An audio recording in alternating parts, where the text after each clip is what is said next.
حضرت سیدہ زینب نے پوچھا امام حسین سے کہ سارے زمانے نے روکا ہے، ٹھیک ہے آپ حق پہ ہیں، یہ بھی سب نے کہا آپ حق پہ ہیں، پر روکا بھی سب نے، آپ روکے کیوں نہیں؟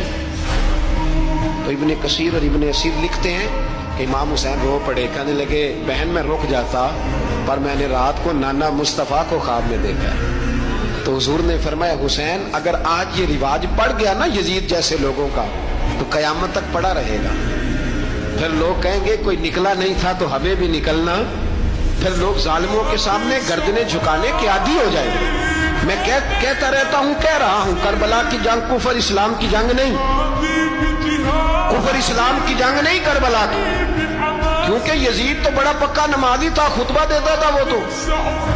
جب امام حسین رضی اللہ تعالیٰ عنہ نے کربلا کے میدان میں جمعے کا دن تھا تو یزید کے سامنے کو بات کرنی شروع کی، عمر بن سعد کے سامنے، تو عمر بن سعد کہنے لگا حسین زیادہ باتیں نہ کر، ہمارا جمعہ لیٹ ہو رہا ہے، جنگ کے لیے تیار ہو، فٹافٹ آ، اہل بیت نبوت کو قتل کریں گے اور قتل کے بعد پھر نماز پڑھیں گے اور پھر کہیں گے اللہم صلی علی محمد وعلی آل محمد، اسی نماز میں پھر درود بھی پڑھیں گے۔ یہ کیسا مرتبہ ہے، کیسا انداز ہے، دوستی قاتل سے بھی مقتول سے یارانہ بھی۔ امام حسین نے حر بن یزید امام حسین سے کہنے لگا مجھے حکم ہے آپ کو روکنے کا، آپ آگے نہیں جا سکتے۔ امام صاحب نے فرمایا وجہ زمین اللہ کی ہے، اس نے کہا آپ بیعت نہیں کر رہے، یزید کی حالات آپ کے حق میں درست نہیں ہیں، آپ نہیں جائیں گے۔ امام روک گئے۔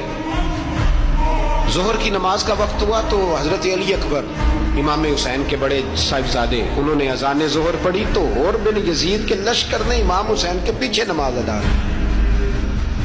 کہا بھئی تم مقابلے میں آئے ہو نماز پیچھے پڑھتے ہو؟ کہا حضور مقابلہ تو تلواروں سے کر رہے ہیں پر ہمارا دل تو مانتا ہے نا کہ مصطفیٰ کا نواسہ بڑی شان والا ہے۔ حر بن یزید نے 3 نمازیں لشکر سمیت امام حسین کے پیچھے پڑھی ہیں، 3 نمازیں، ظہر اثر اور مغرب۔ پھر امام حسین کے سامنے شرائط پیش کی کہ آپ کو یہاں گھیر لیا گیا ہے، یہاں آپ بیعت کریں گے، یہاں جنگ کریں گے، 2 ہی باتیں۔ امام حسین نے فرمایا نہیں بھائی بیعت تو میں نہیں کرتا، اس کے علاوہ تم جو کہتے ہو میں کرنے کو تیار ہوں۔ اس نے خط لکھا، عبید اللہ ابن زیاد کو ایک بندہ دوڑایا پیچھے کوفے، چند میل پہ کوفہ تھا، کہا وہ نہیں مان رہے، کیا کرنا؟ تو حسین ابن علی ہے، میں زیادہ دیر انہیں روک بھی نہیں سکتا۔ انہوں نے پیغام دیا حر بن یزید کو کہ کرنا کچھ بھی نہیں، ان کا پانی بند کر دو، بلیک میل کرو، کھانا پانی نہیں ملے گا، چھوٹے چھوٹے بچے ہیں خود ہی مان جائیں گے۔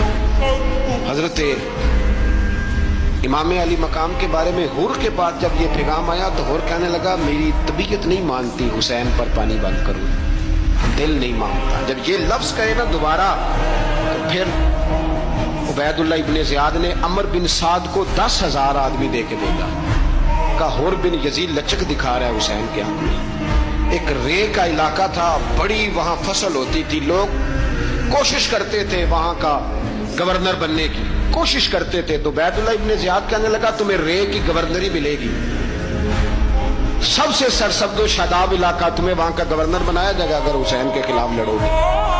یہ اتنی زبردست ہوتی ہیں گورنریاں کہ گورنریوں کے لیے لوگ نسل رسول کے خلاف بھی نکل آتے ہیں، یہ اتنی تگڑی ہوتی ہیں، اتنی جلدی وفاداریاں بدلتی ہیں۔